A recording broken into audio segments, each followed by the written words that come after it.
صلوا على محمد وآل محمد اللهم صل على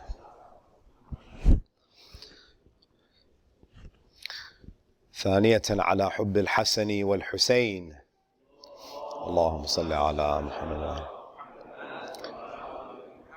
على حب فاطمة الزهراء الثالثة بأعلى أصواتكم اللهم صل. أعوذ بالله من الشيطان اللعين الرجيم.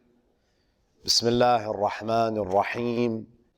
الحمد لله رب العالمين، ثم الصلاة والسلام على خاتم الأنبياء والمرسلين سيدنا ونبينا محمد وعلى أهل بيته الطيبين الطاهرين.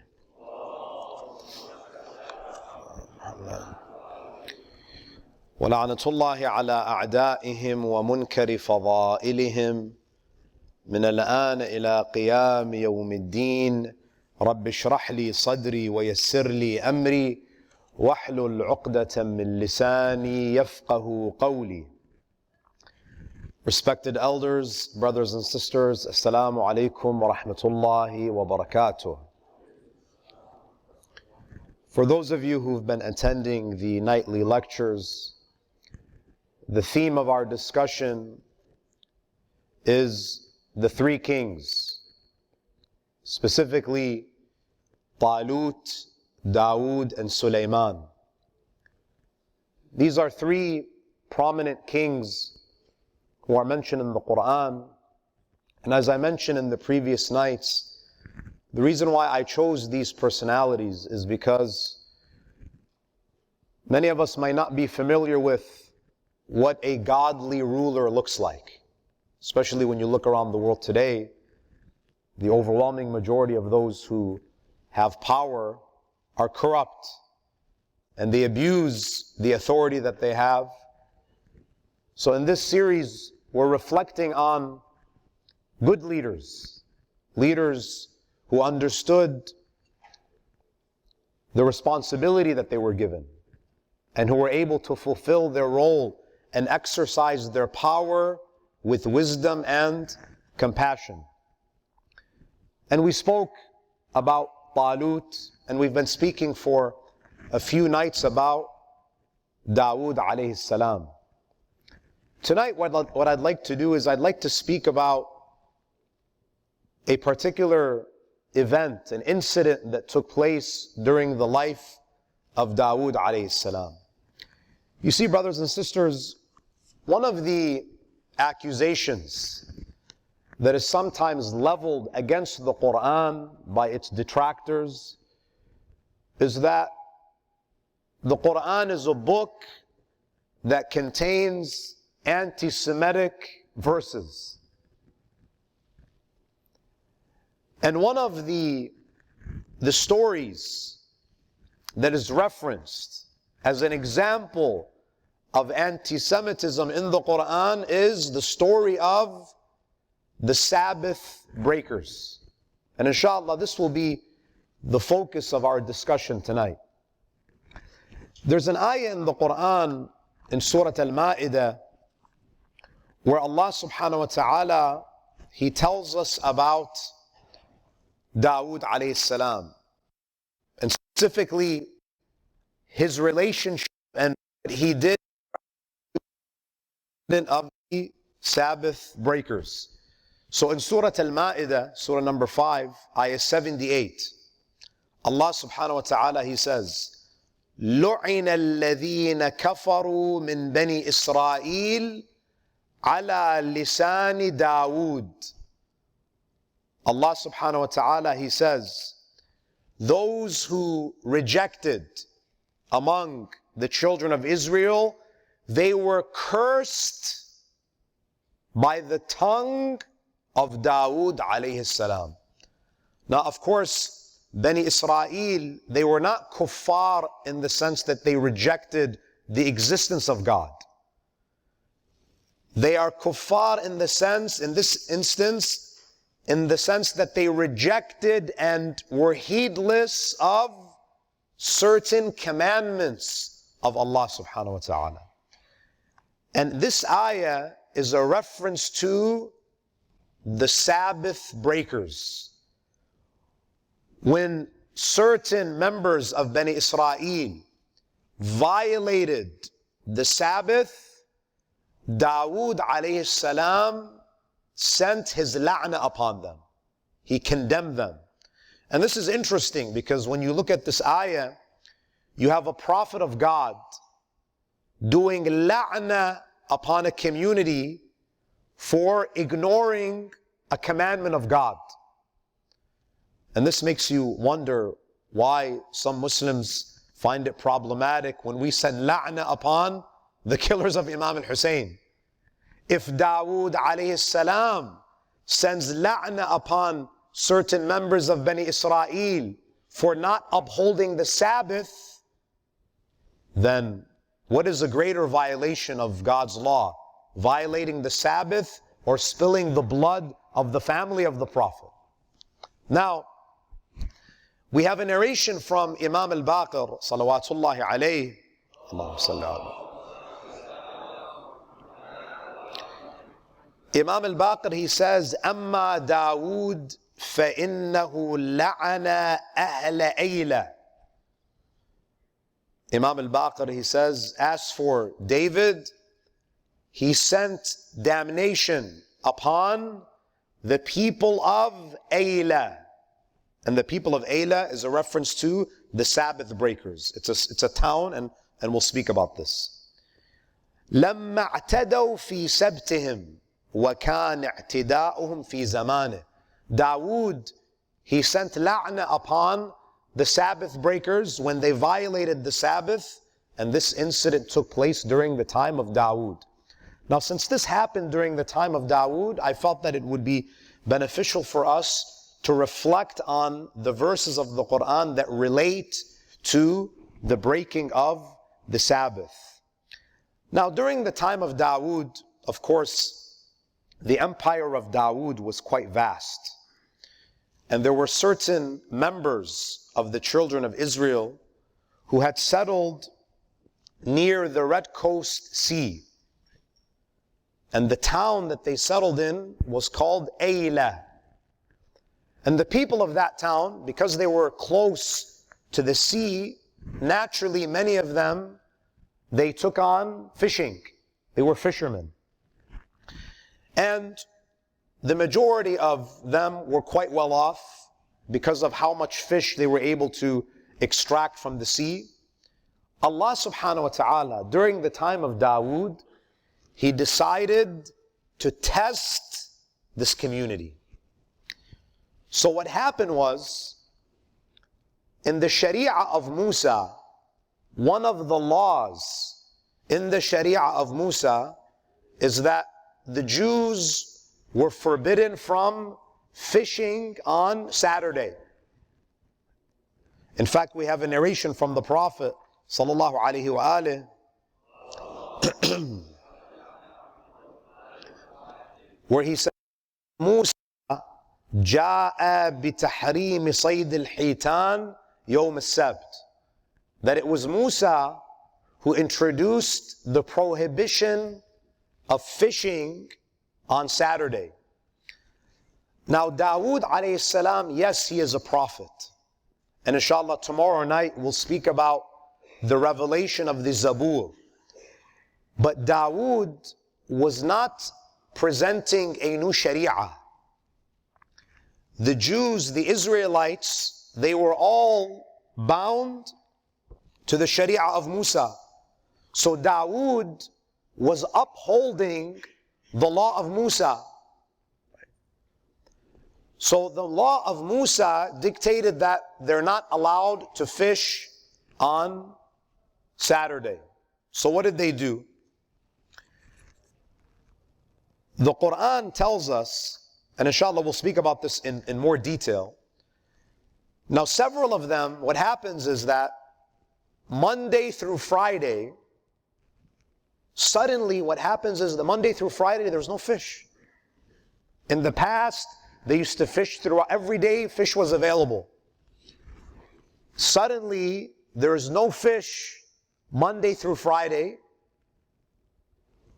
only on Saturday there are schools of fish that pass by. So Monday through Friday, no fish. And on Sunday, there's no fish. The only day where fish is available is on Saturday, the day of the Sabbath. And according to religious law, they're not allowed to fish. Now, several of them were not able to resist the temptation. This was a lucrative business for them. So they decided to come up with a plan. They started to play games with the laws of Allah. So they said to themselves, let us put our fishing nets on Friday evening, right before the Sabbath begins. We'll put the fishing nets, and then on Sunday, we'll catch all the fish that were captured by the net. So technically, we didn't fish on Saturday. They were trying to manipulate the laws of God. Technically, we're not fishing, right? Just like today, and by the way, if you look at what Israel does today, we're not targeting civilians because the law of Musa says we have to respect civilian life. We are targeting terrorists, and these innocent civilians are just collateral damage. So technically, we're not killing innocent people. It's the same mentality. Playing around with the laws of Allah subhanahu wa ta'ala. So the story tells us that Allah subhanahu wa ta'ala severely punished them for their violation of this covenant. And Allah Azza wa Jal, if you look at the ayat, the verses seem to suggest that Allah ordered them to become apes. He transformed them into apes. And then Allah subhanahu wa ta'ala tells us that this story is a lesson for all people until the Day of Judgment. Now, in order for us to gain an understanding of these ayat, let's look at the story in a little bit more depth, looking at the specific verses that mention the breaking of the Sabbath. The first mentioning of this story is found in Surah Al-Baqara, Surah number 2, ayah number 65. Allah subhanahu wa ta'ala, He says, Bismillah ar-Rahman ar-Rahim, وَلَقَدْ عَلِمْتُمُ الَّذِينَ اعْتَدَوْا مِنْكُمْ فِي السَّبْتِ فَقُلْنَا كُونُوا قِرَدَةً خَاسِئِينَ.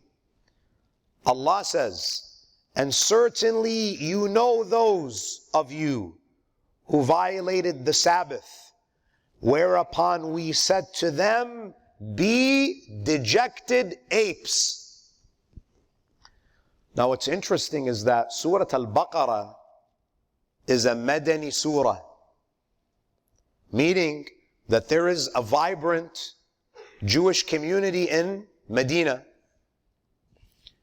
What's interesting is that if you look at the biography of the Prophet, we don't have any reports that the Jews of Medina objected to the story. Meaning, it was something that was very well known to them. If this was something that was fabricated and something that was just introduced by the Prophet, they would have said, Muhammad, what are you talking about? This is false. This is an inaccurate presentation of our history. But none of them object to this. This is something that is known that happened in their history. And then Allah says in ayah number 66, فَجَعَلْنَاهَا نَكَالًا لِمَا بَيْنَ يَدَيْهَا. We made it an example for those who were there.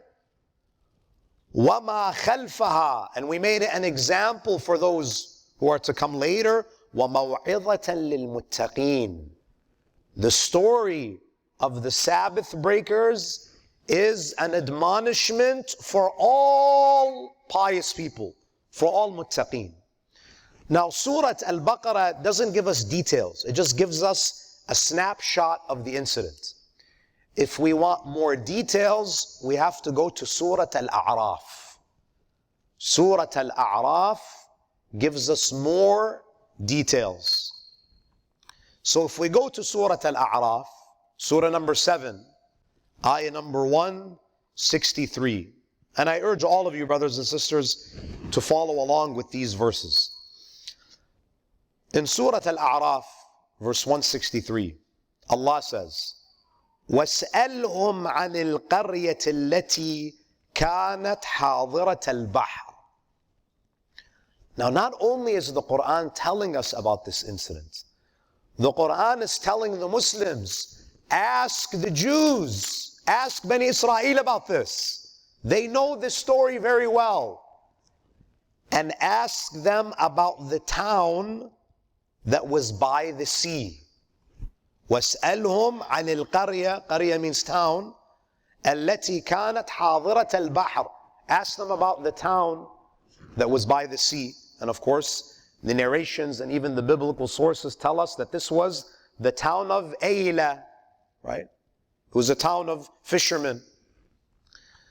Allah subhanahu wa ta'ala, He then says, إِذْ يَعْدُونَ فِي السَّبْتِ.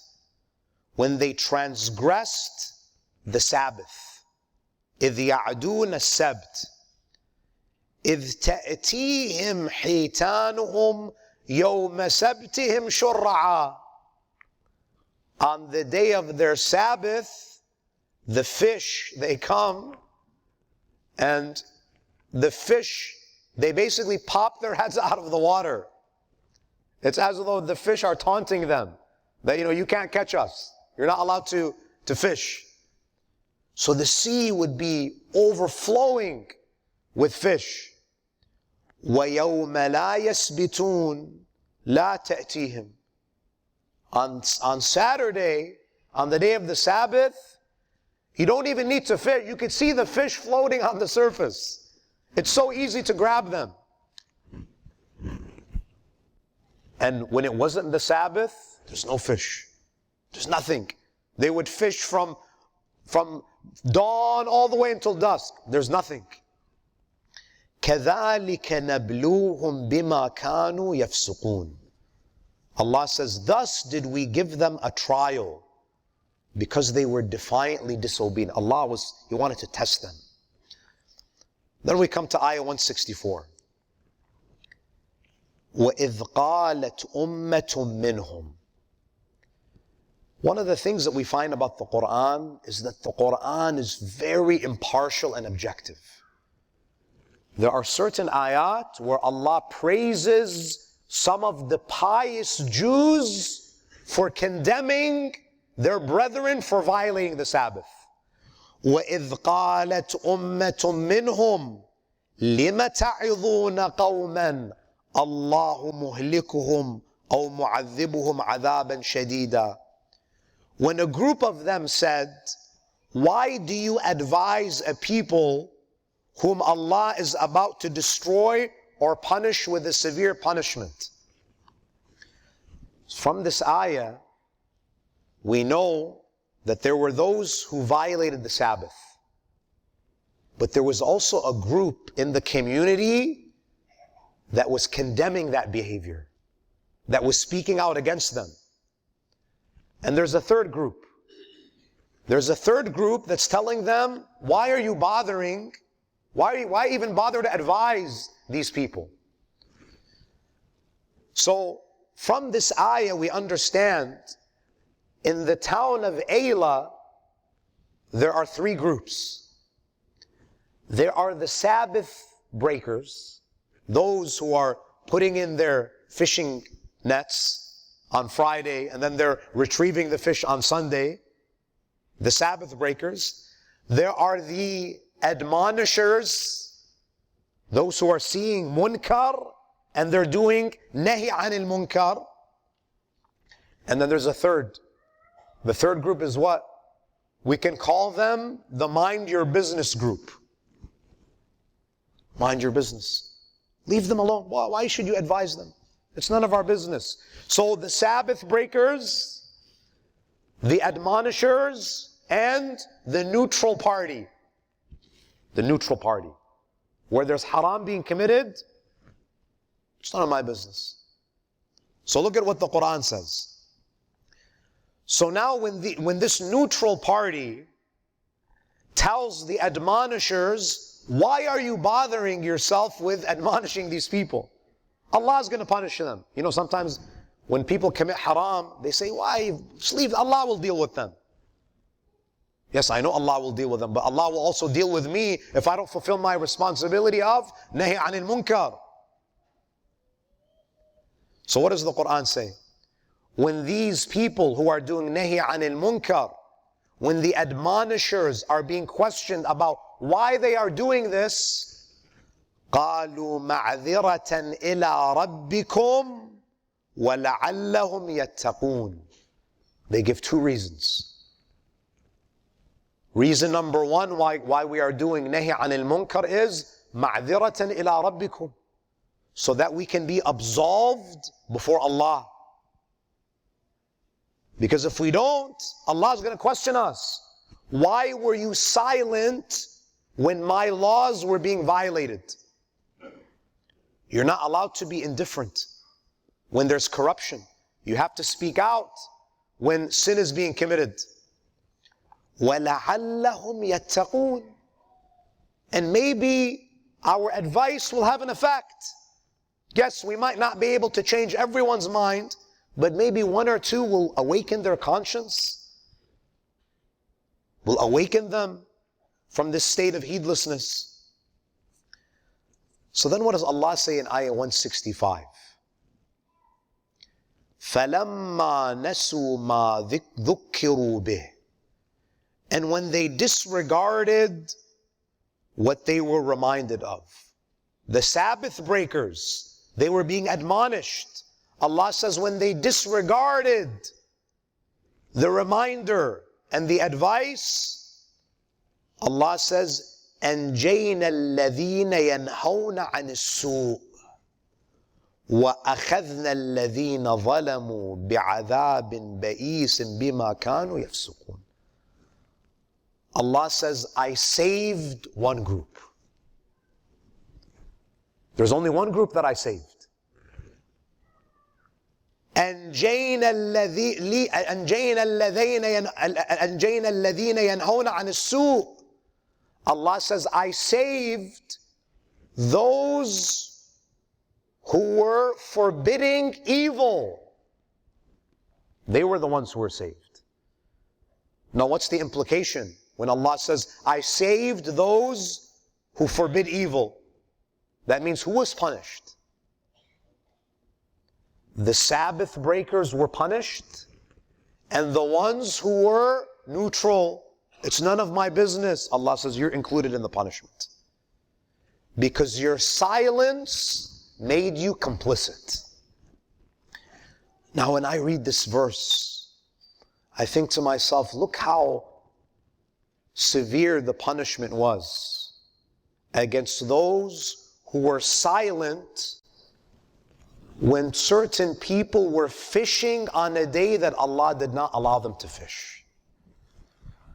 Imagine today, where genocide is being committed and there is silence. Allah subhanahu wa ta'ala, there are some people on the day of judgment, Allah subhanahu wa ta'ala will group them with Benjamin Netanyahu. Ilahi, I did not give the command to bomb Gaza. Allah will say, you were silent. You're with Benjamin Netanyahu. You're with Biden. You're with all of these people because of your silence. Because you said, oh, Allah will deal with them. No, you have a duty. You have a responsibility. You cannot be indifferent. You cannot be neutral. So Allah subhanahu wa ta'ala says, فَلَمَّا نَسُوا مَا ذُكِّرُوا بِهِ. When they disregarded what they were reminded of, أَنْجَيْنَا الَّذِينَ يَنْهَوْنَ عَنِ السُّوءِ وَأَخَذْنَا الَّذِينَ ظَلَمُوا. And we seized the oppressors. The oppressors are the Sabbath breakers and those who are neutral. We seized them with a severe punishment. And then Allah subhanahu wa ta'ala says in ayah 166, فَلَمَّا عَتَوْا عَمَّا نُهُوا عَنْ. So when they were defiant and insolent about that which they had been prohibited, قُلْنَا لَهُمْ كُونُوا قِرِدَةً خَاسِئِينَ. Allah then said to them, be dejected apes. Now some will look at this verse and say this verse is an anti-Semitic verse in the Quran. And they'll point, for example, to Surah Al-Jumu'ah, where Allah subhanahu wa ta'ala says, مَثَلُ الَّذِينَ حُمِّلُوا التَّوْرَاةَ ثُمَّ لَمْ يَحْمِلُوهَا كَمَثَلِ الْحِمَارِ يَحْمِلُ أَسْفَارًا. Well, this is another anti-Semitic verse. No, the Quran is not anti-Semitic. The Quran is anti-corruption. The Quran also condemns Muslims when they don't behave properly. In the battle of Uhud, Allah subhanahu wa ta'ala condemns the Muslims. مِنْكُمْ مَنْ يُرِيدُ الدُّنْيَا وَمِنْكُمْ مَنْ يُرِيدُ الْآخِرَةِ. Allah doesn't have a personal relationship with anybody. If you do wrong, Allah will call you out. It's not about Jewish, Muslim, Christian. In fact, Allah in the story of the Sabbath-Breakers, He actually praises some of the Jews for speaking out against those who violated the Sabbath. There are verses in the Quran where Allah praises some of the Christians, where Allah praises some of the Jews, and there are verses where Allah condemns some of them, just like He condemns the Muslims. In Surah Al-Jumu'ah, yes, there's an ayah that condemns Bani Israel, but at the end of the surah, there's an ayah where Allah condemns the Muslims. وَإِذَا رَأَوْا تِجَارَةً أَوْ لَهْوًا انفضوا إليها وتركوك قائما. Allah condemns the Muslims that when they see things being sold in the marketplace, they leave the Prophet. Allah criticizes anyone who acts unjustly, who is corrupt, who undermines His laws. Now, what is the meaning of this ayah where Allah subhanahu wa ta'ala says to the Sabbath breakers, كُونُوا قِرِدَةً خَاسِئِينَ, be dejected apes? Is this a literal physical transformation, or is it something that is figurative? Now, there are a number of interpretations when it comes to this ayah. There are some mufassirin, and they're the minority. And when I say minority, I'm talking about like 1%. The minority, they say that no, this is just figurative. Allah subhanahu wa ta'ala is basically saying that your souls are now like the souls of apes. Because apes, sometimes they have this kind of deceptive nature. Allah is changing their souls. And there was no physical transformation. However, the majority of Quranic commentators, they say, no, this was a literal transformation. It was a metamorphosis that took place. There's an interesting comment by Mullah Sadra. He says that there's no need for us to interpret this figuratively. He says, the human body, and listen very carefully to this, it's very insightful. Mullah Sadra and even Sayyid Abdul A'la al-Sabzawari, who was the marji after Sayyid al-Khou'i, he lived very shortly and then he passed away. A number of scholars, even Ayatollah Jawadi Amuli, they say that the human body is subordinate to the soul. For example, the conditions of the soul have an effect on the body. So for example, when we experience the emotion of anger, when a person is angry, in reality, anger is something that is experienced first at the level of the soul. And this this emotion, this feeling, this experience that the soul is having, which is anger, is manifested in the body by, for example, the person's face becoming red and their blood pressure goes up. So here you have something that is happening to the soul that is expressing itself through the body. Joy is the same way. You feel happiness. This is something that is felt in the soul. And then you smile, for example. So you have these physical effects originating in the soul. So some scholars, they say, when Allah subhanahu wa ta'ala says, Kunu qiridatan khasi'in, He is basically commanding their physical bodies to match their souls. Meaning, when a person defies the laws of God, it has an effect on your soul. When a person defiantly disobeys Allah Azza wa Jal, it affects the soul in a way whereby your humanness becomes diminished. And because the Sabbath-Breakers knew the law of God, and it's not that they were ignorant, they were defying the law of God. They were trying to outsmart Allah subhanahu wa ta'ala. They were not heedless when they were being advised. When they committed this act, something changed in their souls. Now normally, the appearance of our souls becomes our external appearance in the hereafter. But Allah subhanahu wa ta'ala, as a punishment for them, He made their physical bodies reflect the nature of their souls.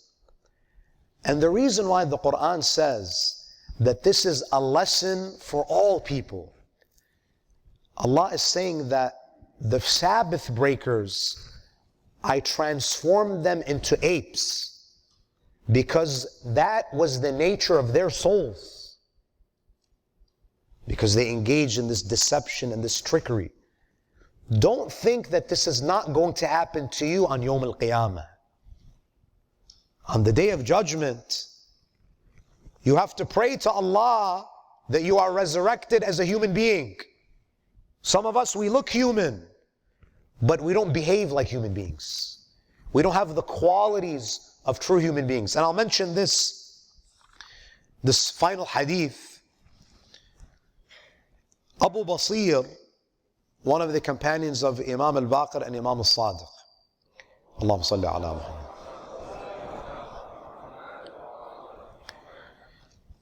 He says, I was with Imam Al-Baqara during Hajj. Many of you have heard the story.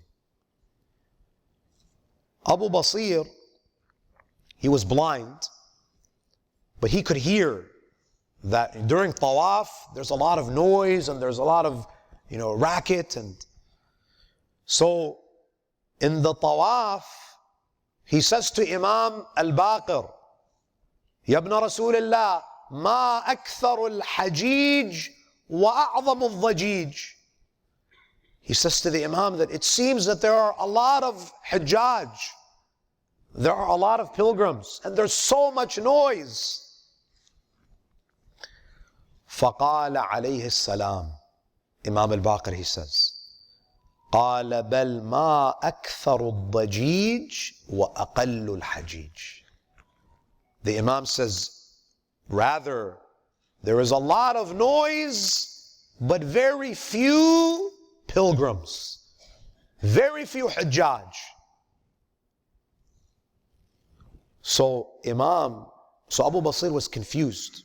What do you mean there's a lot of noise, but very few hujjaj? The Imam says, أَتُحِبُّ أَن تَعْلَمَ صِدْقُ مَا أَقُولُهُ وَتَرَاهُ عَيَانًا. Imam Al-Baqir says, do you want me to show you what I mean? Abu Basir says, Ibn Rasulullah, I'm blind. How can I see? The narration says, فَمَسَحَ يَدَهُ عَلَىٰ عَيْنَيْهِ.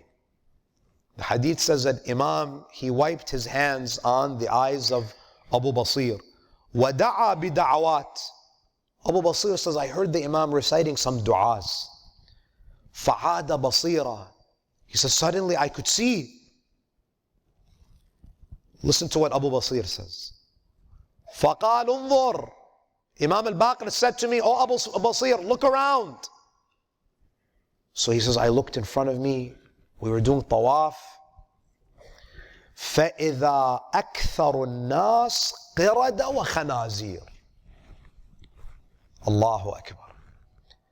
He says, I looked, we're doing tawaf around the Kaaba, and I saw that the majority of people were not even human beings. They were apes and pigs. Imam Al-Baqara alayhi salam, through Allah subhanahu wa ta'ala's power, I was able to see the reality of people's souls. They're not human beings.